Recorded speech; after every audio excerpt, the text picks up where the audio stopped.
علی بابا اور 40 چور۔ پیارے بچوں، ایک دفعہ کا ذکر ہے کہ ایک گاؤں میں ایک غریب لکڑہارا علی بابا رہتا تھا۔ ایک دن وہ گاؤں سے دور جنگل میں لکڑیاں کاٹنے جاتا ہے کہ اسے ایک جانب سے شور سنائی دیتا ہے۔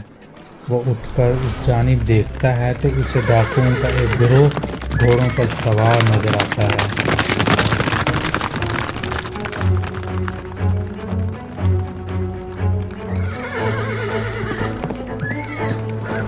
علی بابا ڈر کے درخت کے پیچھے چھپ جاتا ہے۔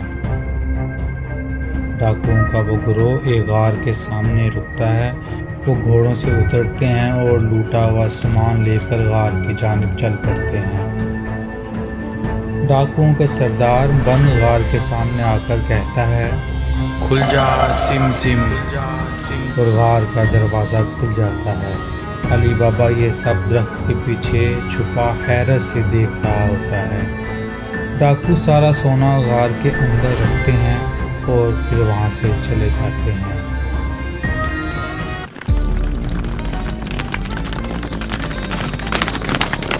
ڈاکوؤں کے جانے کے بعد علی بابا وہی جادوئی الفاظ دہراتا ہے تو غار کا دروازہ کھل جاتا ہے، جہاں سونے اور جواہرات کا انبار ہوتا ہے۔ علی بابا احتیاط سے غار میں داخل ہوتا ہے اور چھوٹے سے بیگ میں سونے کے کچھ سکے اور جواہرات ڈالتا ہے اور وہاں سے چلا جاتا ہے۔ علی بابا گھر آ کر اپنی بیوی کو خزانے کے بارے میں بتاتا ہے۔ علی بابا کی بیوی بہت خوش ہوتی ہے۔ علی بابا کا لالچی بھائی قاسم دروازے کے پیچھے سے ان کی ساری باتیں سن لیتا ہے۔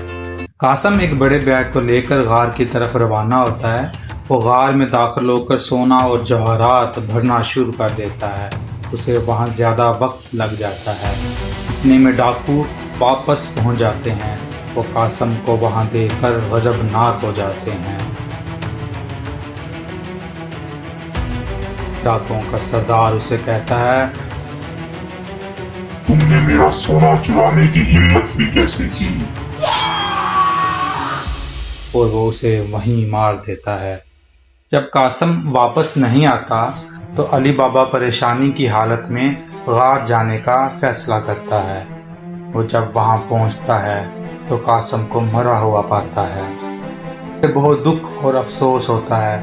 وہ قاسم کو لے کر گھر واپس آتا ہے اور بدلہ لینے کا عہد کرتا ہے۔ ڈاکو رات کو واپس آتے ہیں تو قاسم کی لاش وہاں نہیں ہوتی۔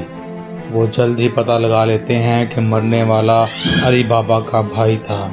وہ ایک جگہ اکٹھے ہوتے ہیں اور علی بابا کو مارنے کا منصوبہ بناتے ہیں۔ علی بابا بھی ان کا پیچھا کرتے ہوئے ان کے ٹھکانے پر پہنچ جاتا ہے۔ وہ ان کا منصوبہ سن لیتا ہے۔ ڈاکو اپنے ایک ساتھی کو گاؤں علی بابا کے گھر بھیجتے ہیں تاکہ وہ اس کے گھر پر نشان لگائے۔ جب رات کو وہ حملہ کریں تو وہ آسانی سے علی بابا کا گھر تلاش کر سکیں۔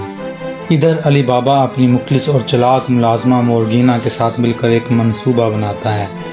مورگینا ایسے نشان گاؤں کے بہت سارے گھروں کے دروازوں پر لگا دیتی ہے۔ وہ سب گاؤں والوں کو بلا کر ڈاکوؤں کے حملے کا بتاتی ہے۔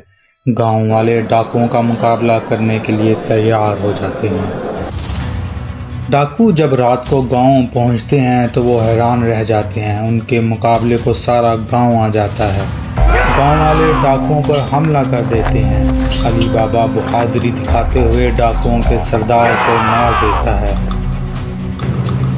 باقی ڈاکوؤں کو گاؤں والے پکڑ لیتے ہیں۔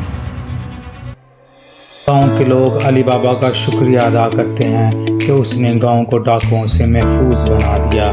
علی بابا بھی سارے گاؤں والوں کا شکریہ ادا کرتا ہے کہ انہوں نے اس کا ساتھ دیا۔ وہ سارا خزانہ حاصل کرتے ہیں اور لوگوں میں منصفانہ تقسیم کر دیتے ہیں۔ گاؤں میں خوشی اور جشن کا ماحول بن جاتا ہے۔ علی بابا مورگینا کی بہادری اور وفاداری پر بھی اس کا شکریہ ادا کرتا ہے۔ علی بابا ہمیشہ اپنے گاؤں کی حفاظت کا عہد کرتا ہے۔